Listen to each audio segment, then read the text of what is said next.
I was teaching English, technical writing, English 101. And then I got interested in research when I was working on my MA thesis on EdTech. It was actually a mixed quantitative, qualitative research. So even if I was an English teacher, I said, this is interesting.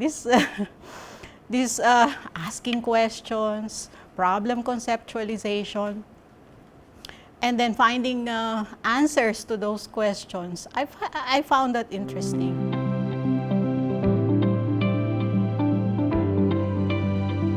And so I entered the research center. At that time, we only have RMGs, or research management groups. So you belong to this cluster and this cluster. So since I'm teaching English and literature, I was made part of the humanities, or what they call arts and humanities cluster. I would like to take on teaching assignments, but on the side, I will be doing research like food. You're always looking for it. It was unintentional. I never planned it. It's just that after finishing my AB Literature, 1988, I wanted to work in the media, but nobody will take me in because if I apply and I would say, I have a major in literature, I can write, they will not believe it. So perhaps I said I should go into journalism to have a background in communication studies or media studies. And so I pursued that, and then I worked for the media. So after that, I found out that I prefer teaching. So I went back to UST. And so since I have been assigned to the English department at that time, or Department of Languages, I realized I would be shortchanging my students. It's always like that. Perhaps I'm not so confident. I would like to come to them having a degree, an advanced degree in literature. So I took another MA in literature to deserve it. And so I was in two departments, communication and literature. Thank God, the 1990s were really very open to that kind of interdisciplinary convergence. And so I said, oh, media and literature, well, you have cultural studies, starting the 1970s and 1980s, with all those scholars like Frederick Jameson. You do not know where they are. No, they had degree in sociology, but they are into cultural studies. They had degree in anthropology, and they are in cultural studies. So perhaps I could pursue cultural studies. Nobody will believe that you are good in two departments, in two disciplines, and nobody would like to listen to a researcher who's always doing preliminary studies. So you really have to narrow your scope. That realization came to me much later. I appreciate the acclaim, but it came too late. It's belated. Come to think of it, how long did I work on that book?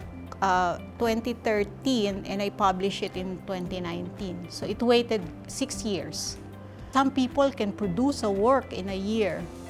The other book that won the National Book Award in 2007 took also, less than that, but how many years? In fact, in 2019, I was hesitant to release it because I thought there are some chapters that I need to do some. So it's really quite late for me. First of all, I would like to mention first what I don't want them to remember about me. Sometimes I'm too severe, I'm too strict. From the very beginning, I lead them to conclusion. And if you follow my method, you really have to follow my method from step 1 to step 20. And that's really more important to me because we are replicable. Our methods are replicable. So what you learn from your professor, from your mentor, you can replicate, and then your students will replicate that. I hope that rigor and that respect for study, I really emphasize that. Respect for study. What do you mean? If I say read 5 books, you read 10 books. If you say you can read 10 journal articles this week, read 20. You will always be doing more than you are expected to do. Because if I said, okay na to, I would have published that 3 years ago. Because I'm so fed up with that manuscript. I do not want to have anything to do with it anymore. I'm so sawa na talaga. So, I don't want to touch it. But I said, I cannot release this. We have the capacity to think beyond. Look at all the innovators. Look at all those who went beyond the average. They try to ask more questions. They try to look for more data. They try to add another method. They try to add another theory. They try to complicate their conceptual framework. They came up with a model that is adapted from someone but somehow still original. You always make it really more than the norm or what is possible. What is your take on that knowledge, and how are you going to make it your own so that it can become part of the world and that you may have a legacy eventually, and that it can be replicated, it can be improved upon by another generation of researchers.